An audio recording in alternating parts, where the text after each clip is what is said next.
bem? Estamos de volta com o programa Informação. Programa que visa, como o próprio diz, informação. É um programa onde nós vamos colocar alguns temas e vamos debater e vamos conversar sobre determinado tema, mas não com o intuito de formar a opinião de alguém ou induzi-los a pensar desse ou daquele outro jeito. Nós vamos passar a informação e dando a entender que cada um que veja, assista esse programa, tire as suas conclusões, que use as suas raciocínio, que pense, pesquise e analise o que está sendo falado e o que está sendo passado. Democracia, esquerda, direita e comunismo. Tá? A direita e a esquerda existe no regime comunista? Direita e esquerda existe no regime democrático? Se nós vamos pensar bem, vamos pegar primeiro o democracia. Na democracia, que é o poder que emana do povo para o povo, né? Então, é um poder que sai do povo para trabalhar para o povo, que faz com que as coisas sejam divididas e iguais, para que todos tenham as mesmas oportunidades, para que todos consigam chegar ao seu intento dos seus sonhos. Mas isso tem regras.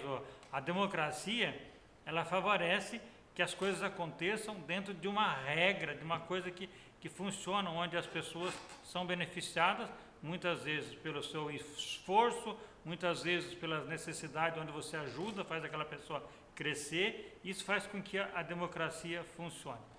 Dentro da democracia, nós temos todo tipo de pensamento. Por exemplo, que a democracia, ela acredita que todas as pessoas têm direito. Então, nós temos esquerda, temos direita, nós temos centro, nós temos vários tipos de opiniões dentro da democracia, onde o que prevalece é a maioria, entendeu? Então, esse é o conjunto. Num sistema comunista, tem condições de ter esquerda e direita? Se nós vamos pensar bem, tem. Por exemplo, vamos pegar a própria China. A China, ela, além de ser um país comunista, era um país capitalista, assim como a democracia também sem o capitalismo não funciona. Então nós temos dentro da democracia, dentro da China, um país comunista, fechado, mas que através do capitalismo, para que ela se estabelecesse como uma nação, para que ela conquistasse o mercado e gerasse a sua economia para fazer o que ela está fazendo, o que ela fez? Ela abriu a sua economia, abriu vários conceitos e criou-se dentro do comunismo da China uma esquerda, não a esquerda como nós vemos aqui, e uma direita, não uma direita como nós vemos na democracia. A esquerda, ela pode destoar daquilo que está sendo colocado lá dentro do regime comunista, mas não perde a espinha dorsal do comunismo. O comunismo é aquilo e não muda, mas você pode ter uma opinião diferente daquilo que as pessoas querem colocar. Você tem um caminho para seguir, por exemplo, que nem na época quando foi para abrir a economia da China, muitos lá dentro não queriam abrir a economia da China, e outros queriam que abrisse a economia. E foi visto que a ideia de abrir a economia foi melhor para a China. A China hoje, se não é a maior economia do mundo, está para ser a maior economia. Já é a segunda, mas bem provavelmente é a maior economia do mundo. Por quê? Porque ela abriu o seu mercado, expandiu, cresceu. Então você tem dentro da China, apesar de toda a sua autoridade de fechada, aquela coisa toda, tem conceitos de esquerda, tem conceitos de direita, porque se não houver esses conceitos de esquerda e direita, eles não conseguem debater, eles não conseguem chegar num acordo. Existe uma distorção, uma visão contrária, tanto de um lado quanto do outro, mas sempre mantendo a espinha dorsal do que é o comunismo. Na democracia, nós vemos a mesma coisa. Nós vemos a esquerda, a direita, o centro, nós vemos toda essa briga. Só que na democracia nós temos um grande problema. O problema da democracia são as pessoas que estão na frente da política. Como elas têm a liberdade de fazer o que bem quiser, do jeito que ele quiser, como por exemplo já teve um político que disse que as pessoas pensam que o Congresso Nacional é despachante, que vai lá e aprova, faz tudo o que o povo quer, entendeu? Eles acham que o Congresso não está lá para fazer o que o povo quer, está lá para fazer o que eles querem. Então, dentro dessa ideia de democracia, nós vemos essa meio que ditadura dos políticos querendo impor a sua vontade, como que se, por exemplo, nós elegemos os deputados, elegemos os senadores, os prefeitos, os governadores e o presidente, e os vereadores, e eles acham que eles têm o poder de fazer o que bem entendem, e fazer as coisas do jeito que eles querem, que seja sem consultar o povo, sem ouvir a opinião do povo, mesmo sem se preocupar com o que está fazendo. Já no comunismo isso não acontece. No comunismo, ou você enfia a goela abaixo do povo aquilo que você quer fazer, entendeu? E o povo aceita e fica por isso mesmo, ou então eles não fazem, eles procuram fazer aquilo dentro da espinha dorsal do que é o comunismo. Mas existe sempre esse embate entre esquerda e direita que tenta fazer com que as coisas não saiam desse eixo. A democracia, como eu já disse, ela é meio que contraditória. Ela faz com que nós tenhamos a liberdade, nós trabalhamos pela liberdade, nós temos todo o direito de falar, de expressar, assim como eu estou aqui agora falando com vocês, me expressando. Isso é democrático, isso faz parte da democracia. No regime comunista, muitas vezes, se eu estiver falando contra o governo, eu poderia ser impedido de falar. E isso se o que eu estou falando contra o governo realmente for alguma coisa que vai perturbar eles. Se for alguma coisa que eles podem trabalhar e tirar algum proveito, eu posso falar à vontade que não vai ter problema, entendeu? Mas se for alguma coisa para mudar o sistema, aí eu não posso falar, né? Na democracia eu posso. Só que, o que acontece? Não adianta nada nós estarmos aqui falando dessa democracia, falando sobre essas coisas todas, sendo que os nossos direitos muitas vezes são passados para trás, né? Dentro de tudo isso que eu estou falando, existe um terceiro fator muito importante, como eu já falei, da própria China, que é o capitalismo. O capitalismo é um sistema, capitalismo que veio ser implantado. Ela começou lá na Margaret Thatcher e Ronald Reagan, que fizeram a dolarização da economia, onde todos os dólares do mundo passou a ser, o dólar passou a ser a moeda internacional, todos os contratos eram feitos em dólar. E isso beneficiou muito os Estados Unidos, porque ela produziu dólar, porque tinha que ter dólar. Antigamente, o que garantia a estabilidade de um país era a quantidade de ouro que ele tinha.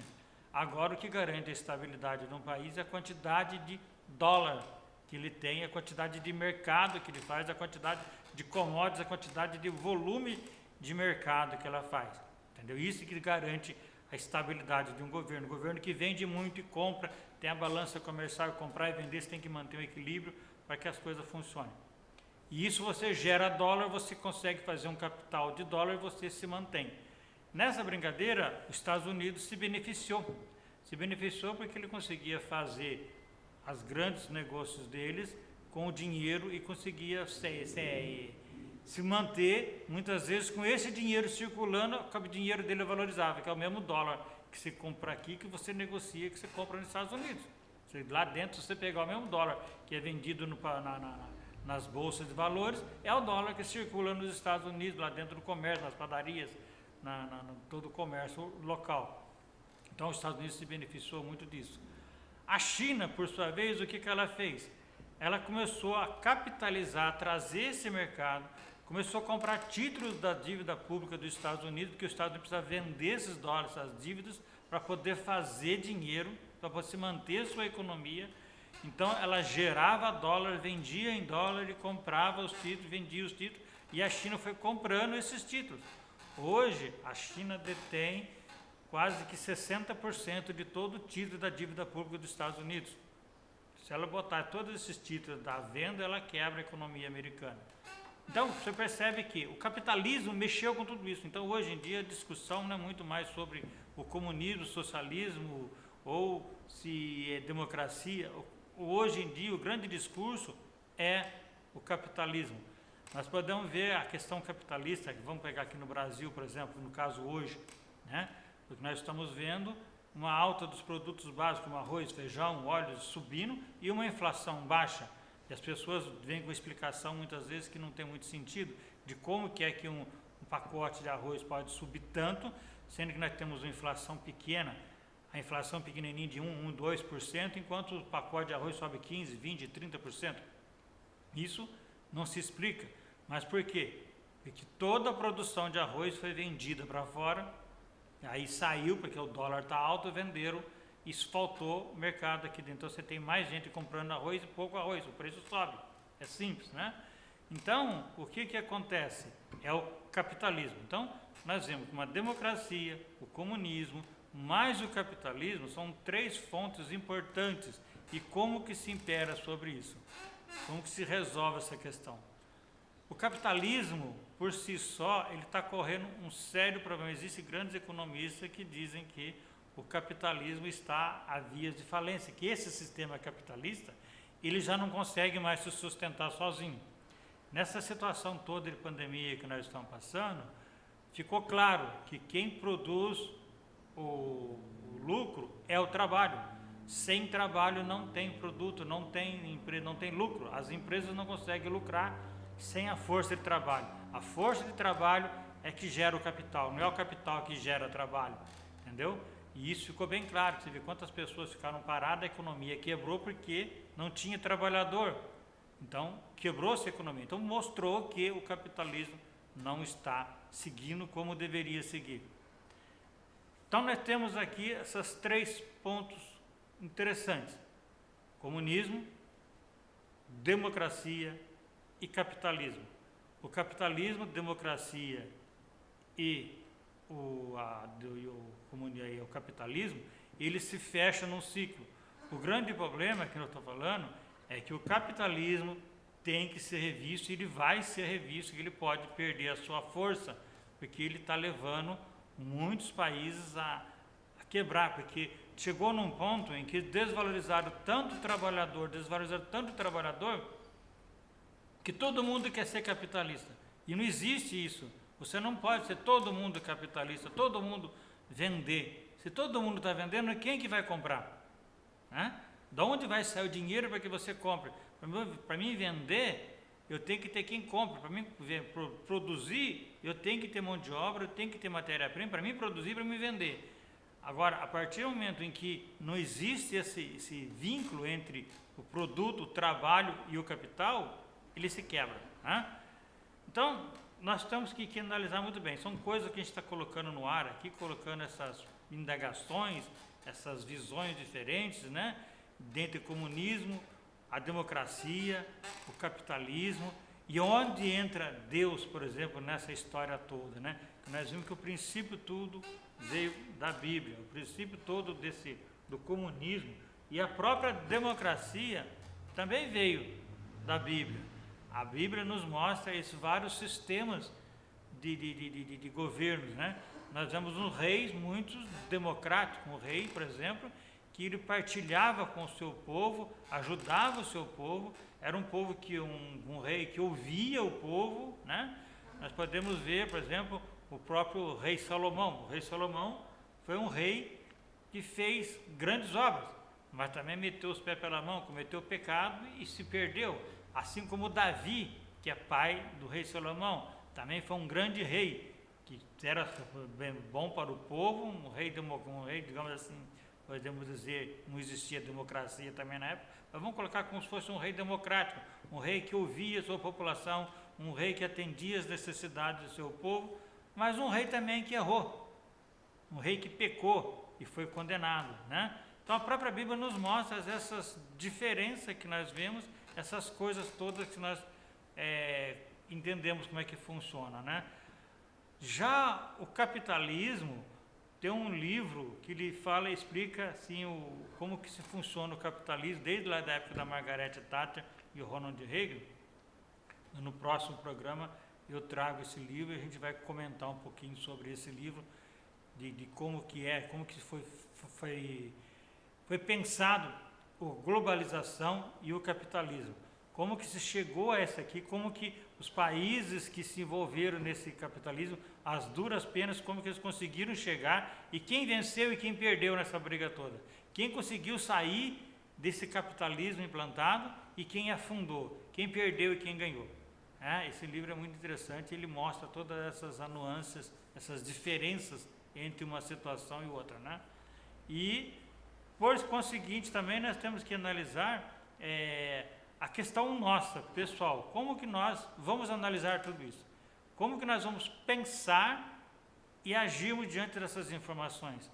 Nós não podemos sermos negacionistas, ou então simplesmente negarmos, criticando, por exemplo, o comunismo não presta, ou a democracia é um sistema que é bom, mas prejudica a gente. Ou seja, nós temos que ter a necessidade de pensarmos, agirmos, queremos um sistema de governo em que as coisas realmente funcionem, né? E que as coisas não fiquem travadas na mão de um pequeno grupo, mas que aconteça. Na época que eu estudava, né? Estava na 5ª série até na época, um professor de história, ele falou para mim na época lá, né? Na sala de aula, que o mundo estava à procura de um novo sistema de governo, que o comunismo deixou a desejar e a democracia também estava deixando a desejar, porque ela estava indo para um caminho sem volta, um caminho onde os homens estavam tomando conta, os homens estavam passando por cima do povo, estavam usando o poder para usurpar o povo. E isso nós vemos hoje. Então, a ideia é a gente tentar achar um outro sistema de governo, alguma coisa que funcione para que nós possamos ter uma democracia, vamos colocar assim, mas uma democracia que realmente funcione. Uma democracia onde as pessoas que roubam sejam punidas, as pessoas que se esforçam e vão atrás consigam seus objetivos, e aquelas pessoas que não têm condições de progredir, não têm condições de estudar, têm oportunidade de estudar, têm oportunidade de ter um emprego, de ter uma vida e possam viver em harmonia com todo mundo. Ou seja, pegarmos o melhor do comunismo, com o melhor da democracia e criarmos um sistema de governo onde as coisas realmente funcionem. Tá? Isso é apenas uma ideia, né? A gente não sabe como que isso pode ser feito, mas depende muito mais da nossa participação, depende muito mais do que nós vamos fazer, do que nós vamos falar, e principalmente depende muito disso. Depende muito de como nós lermos, de como nós estudarmos e interpretarmos a Bíblia. A Bíblia, apesar de ser um livro que muitas pessoas não gostam, mas todos se apegam na Bíblia para poder falar. As passagens bíblicas muitas vezes são colocadas em contexto onde as pessoas distorcem os fatos e criam situações abalizadas na Bíblia. E com isso eles conseguem viver. Muitas pessoas ganham muito dinheiro usando a Bíblia, né? Mas nós precisamos nos basear na Bíblia. Por exemplo, assim que nem eu estou fazendo. Eu li um texto da Bíblia aqui, tentando esclarecer para vocês como é que funciona, como é que funcionava na época, como é que era o comunismo, como é que é a ideia comunista, que não existia comunismo, mas existia a ideia comunista, né? E nós vimos também que o próprio Cristo foi o grande precursor do comunismo, apesar de não ser comunista, porque o comunismo não existia, mas ele era o grande precursor do comunismo. Ele criou essa ideia. Já a democracia, nós vimos também que existem várias situações em que nós mostramos que a democracia funciona. Ela só deixa de funcionar quando as pessoas se apropriam desse direito, se apropriam desse poder, se apropriam desse poder que é lhe dado do voto e começa a usar em benefício próprio. Começa a tirar do poder do povo, que a democracia, o poder que emana do povo para o povo, ele emana do povo, mas não volta para o povo, ele fica na mão dos poderosos. É essa situação que nós temos que rever, nós temos que mudar. Então, acho que fica assim, fica combinado assim então. No próximo programa a gente vai trazer para vocês o capitalismo. Nós vamos trabalhar em cima do capitalismo. Eu vou trazer o livro sobre o capital, né? Para a gente poder comentar um pouquinho sobre esse livro do capitalismo. Tudo bem?